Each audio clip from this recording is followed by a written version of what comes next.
Hey everybody, welcome, and also would like to welcome my new subscribers. Thank you so much for subscribing. So in this video, I'm going to try to keep this brief. I actually just recorded it and I'm re-recording it because I just felt it was probably longer than what it should have been. So I'm going to keep it a little bit brief.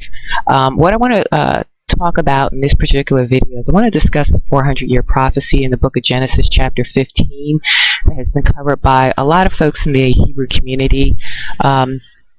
I was checking out some of the coverage of the 400-year prophecy, and a couple of things I noticed that really was brought, that I personally thought was a very odd is that a lot of the coverage that I reviewed from quite a few folks that were covering the prophecy, the narratives seemed to be the same. Everyone basically said, the 400 years up, are going to be up soon, and they typically associated the 400 years with somehow the year 1619, which is the year that some of these people in the Hebrew community claim was the year that we were brought here brought to Jamestown, Virginia, from Africa, Western Africa. And I guess they calculate that year and subtract that from the future date of 2019, and this is where they're coming up with this 400 years.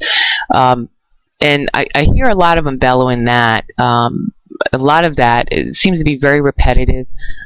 They also, and when I watch them, what they tend to do is they'll talk about, okay, it has nothing to do with Egypt in the 430 years, because yeah, we already know that we weren't in Egypt for 430 years. Mathematically not possible. We weren't there that long. Doesn't make sense. Well less than that. So we already know that it has nothing to do with Egypt. So they tend to cover that, and then they go to the book of Exodus. So they all kind of do the same thing, and then discuss that, oh, the 400 years are almost up in 2019. Is going to be around, usually, quite a few of them are projecting that date. But there's a couple of things that's wrong with the narrative. First of all, some of these people, and some of them, I hate to say it, are not of our people, and I suspect some of them are being funded by people that are not even of our people, but more than likely our enemies. And that's why they're telling you this, and giving you, unfortunately, fabrication of history. And that's why I want to show you this photograph. If you notice this photograph, this is a photograph of our people, indigenous people. They are known as the Algonquian Indians. Some of them are members of what they call the Nipmuc tribe, which again is just part of the Algonquian nation. And what is significant about this photo? This is a photograph that was taken during at a powwow, I believe in Providence, Rhode Island, around the 1920s, around 1925. And what's interesting about it is you can look at these people and see that these are our people. We are the indigenous people. You see the beautiful, again, the dress code that our Creator gave us. Many of them are wearing their headbands, their fringes, they have their feathers. This is all relative to the scriptures.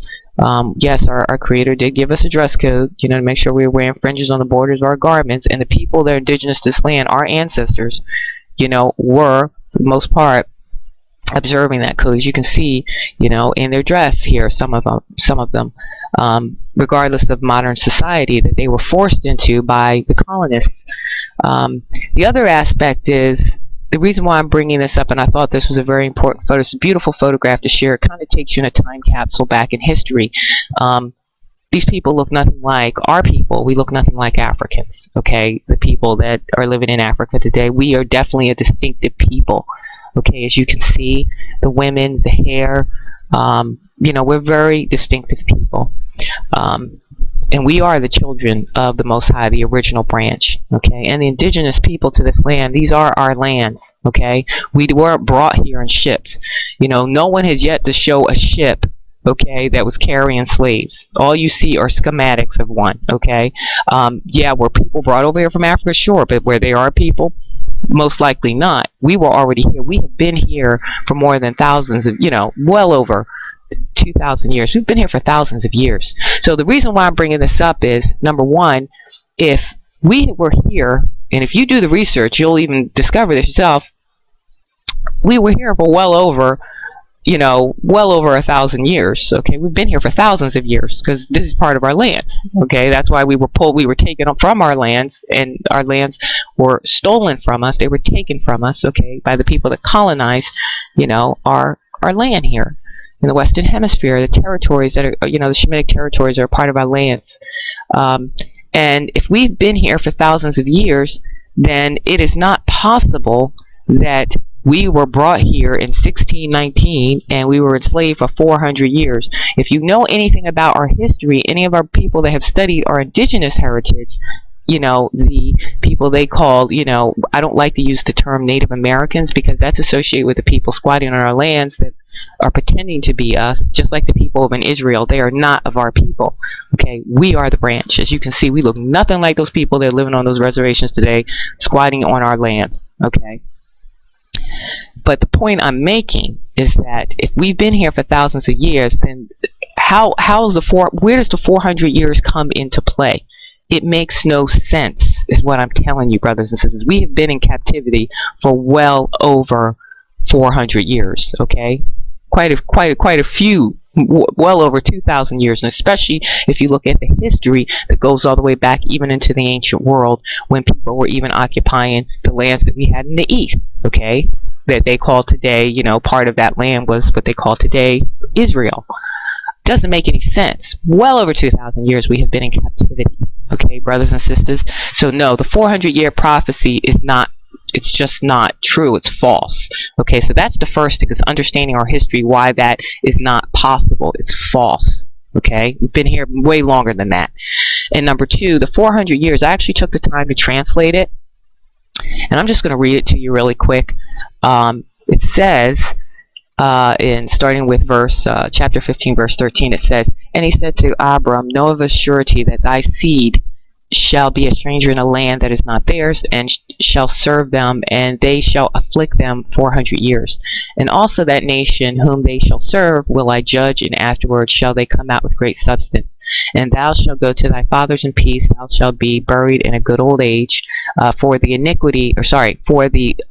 the fourth generation they shall come hither again, for the iniquity of the Amorites is not yet full." So I'm going to stop right there at verse 16. So what I had noticed is that these people in the Hebrew community, some of them are not of our people, by the way. Some of them are Hamites pretending to be perpetrating to be us. And this is why you're seeing, unfortunately, some of these people just don't have the understanding of the original Shemitic language that the scriptures were written in, okay? And they cannot tell you what this means. And that's some of them, not all of them. Some of them are our people, but unfortunately some of them are not of our people. And that's why they're telling the same narrative, that the 400 years is almost up, the 400 years is almost up. And they're telling you this whole thing about Jamestown in 1619, okay? That whole thing, you know, that narrative, and that's why you hear it so much, you know, the same narrative is false, okay? Because they don't understand what they're reading. Like I said, you have to understand what is written in the Shemitic language. Now, I've taken the time, I actually translated these verses. And before I even translated it, the other thing that I noticed when they were reading, you know, these verses, is that they don't even go read through, all the way through all 4 verses. They only read first couple of verses, and then they go straight to the book of Exodus. So they all were kind of following the same steps that I noticed as well when they were discussing, you know, this particular verse. They, you know, to disprove that, you know, we were in Egypt. Well, we already know that. But why were they all following the same thing? And then what I did notice is there was something that came to my attention, aside from the Egypt thing, that, you know, that's the first thing that comes to your mind. But when I was reading it, there was something else that stood right out there on the page to me. That was the second thing I noticed. And what I found very interesting is all of those people that were so-called interpreting this verse, they all just seemed to evade them, that they missed it. It was right in front of them, okay? And when I read it, I didn't miss it. And that's the thing that really got me thinking to myself, where I said, that's when it led me to translate it, to actually understand it in the Shemitic language. So I translated it, and I'm not going to really drill down into the deep translation like usually I do cover in some of my other videos of the meaning of it, you know, word by word, in terms of the verse. But and the reason being is because, brothers and sisters, I don't share everything on this channel for the fact that I know, for obvious reasons. And this particular prophecy is really only meant for our people, and that's why I'm not going to really give you the breakdown of it, verse, word by word, what it actually means in the ancient language of our people. I am going to at some point share that information, but it must be kept in the Hebrew, our tribal family, and that's why I'm not putting it out here on my video. This is something that has to, I want our people to understand it, and only our people, because it's meant for our people to understand. It's very important, okay? Not for the whole world, for our people, okay? So it must be kept in the family, okay? This is very, very important. And once I figure out how I'm going to distribute that information, I will let you know, but it won't be done through a video, that particular. But I can tell you, meaning when I, explain what that actual translation really means, because there's so much more to the text that is not covered because they don't understand it. But you need to understand it because it's relative to the world and what's going on and what's happening to our people today. But I can tell you this. I'll tell you this much about the translation, is that the 400 years, it has nothing to do with 400 years as much as what it does have to do with is a people, okay? An actual kingdom, and that's really important, okay? So it has nothing to do with 400 years, because what I don't want is, because our people have been lied to too much, and the last thing we need to be is lied to by people pretending to be our people and people that are our people that really just don't understand the language of our people, and they're just reading off the page. I mean, you were getting verses read to you, and if some of you were in Christianity, you had people reading verses to you off the page. So if you just wanted to read off the page and try to interpret it, you can do that yourself. You certainly don't need somebody else to do that for you. Right? So in order to understand it, and I always stress this in my videos, you have to understand the layers of, it's been coded, and until you understand the ancient Shemitic language, it's really, you'll never understand what is written, and unfortunately these people out here that are putting out, are discussing this particular prophecy, they don't understand what is on the page, okay, because they don't understand our language. But I'm going to tell you, I translated it, and I'm going to tell you it has to do with the kingdom, and it actually identifies the people within that kingdom, okay, and because what I don't want is in the year 2019, people are going to be like, well, wait a minute, they said the 400 years is up, and people are going to expecting something to happen. When the Most High does what He's going to do, what in the Most High's timetable, He does what He does in His time, okay? That has nothing to do with our time, okay? The Most High does everything when the time He feels the time is right. And no, He's not going to sit here and give you a date and say, hey, this is when it's going to happen. So that's why I said the 2019 is false. It has nothing to do with 400 years, okay, for the obvious reasons I have already forementioned. He does everything in His time, and we just have to trust in that. But I tell you this, is it near? Is it going to happen? Meaning, I can tell you this, rest assured that we are in a time of restoration, brothers and sisters. And what will be restored to our people will be restored. And I can tell you this, I can tell you this, that it's a beautiful prophecy, and that's why it only must be shared with our people, within our family. And like I said, once I figure out how to disseminate that information, get it out there to you, I will let you know. It won't be through this particular method, but it is a powerful prophecy. It's beautiful, and understand that there will be just punishment. Okay, understand that there will be just punishment, and I can tell you, rest assured that. But there's a lot more to it that we need to understand as the Most High's people. So That's key, because last thing I want is 2019 everyone saying, hey, what's going on? Because here's the thing, our people have been lied to too long, and I don't want our people being lied to by people pretending to be us, or even the people that are our people that just don't understand what they're reading on the page.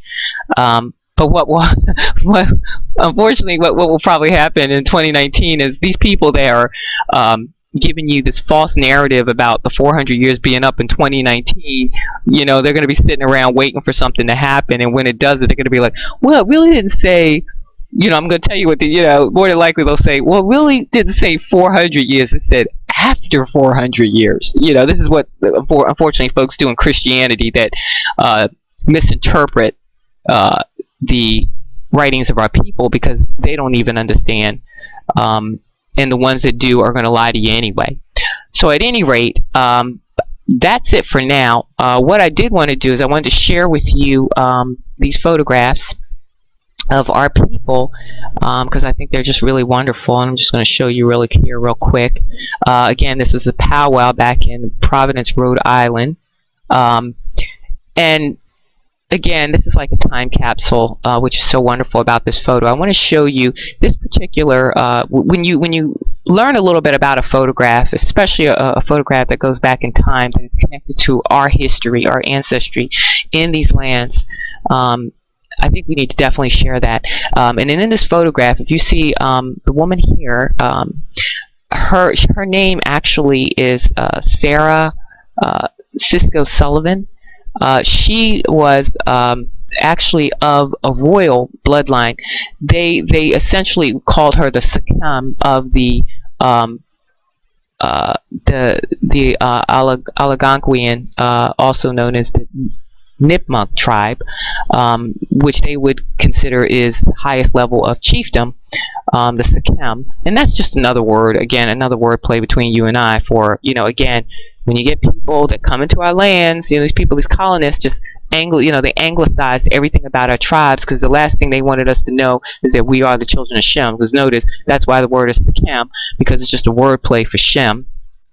But they used that word for people that were of royal bloodlines, because what they called it, the paramount chief, or Sagamore, or Sakam, is what they would call the highest level of chiefdom, the colonists.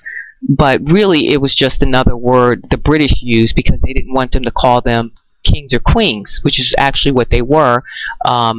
They were really called, but they hid it with, again, these false terms that they anglicized, because obviously the British, the reason why they didn't want to call them a king in a tribe, is because they felt that was in jeopardy of the British monarchy. You understand? So again, this is just a lot of the things that they have done in terms of trying to hide our heritage. And what's really important about that to understand, if she's of royal blood, our people, even in the scriptures, it mentions that we are of a royal people, right? We have a royal priesthood, and our people came from a line of kings, okay? So, and queens for that matter. So yes, there was royalty among the tribes, okay? That's what's important to understand here. And she was of that royal bloodline, both she and her father. As you can see, she's on the left, Sarah, and her father is a chief. His name was Chief Cisco, and he is a chief of their, of our people. As you can see, he's wearing his chief hat. So I just wanted to share that with you, because I think it's very important when you have a name of someone in a photo. It's important to cover that piece of history and to share that. So I just want to show you some of the rest of the photographs here. It's just really wonderful. And that's a close-up of her, Sarah Cisco Sullivan, and her father, Chief Sullivan, okay, of the Algonquian tribe. And here's another picture, just different angles of the same photograph. As you can see, some of our brothers here have the peace pipe in their hands, right? Very nice. Wonderful headdress. So, I just wanted to show you these photographs. I'm going to try to go through them. And even regardless of the modern era of our people being pushed off of our lands, we were still observing. You see the beating a lot in there, a lot of our the dress code that we had. And yes, our Creator gave us a dress code to wear fringes and our headbands. that we were still trying to preserve that part of our heritage, regardless of what they had, of them colonizing, pushing us off our lands. Okay. I just want to show you these photos here. They're really wonderful. Okay. And that's pretty much it. So once again, thank you so much for tuning in, people. I really appreciate it. And I'm working on another video that I'm not quite ready to disclose, but that video I will drill a little bit more into. I'll interpret the verse that I'm going to cover and drill a little bit more into that once I complete it. Probably in the next couple of weeks, if not sooner. But once again, thank you so much for tuning in, and may the Most High grant you prosperity.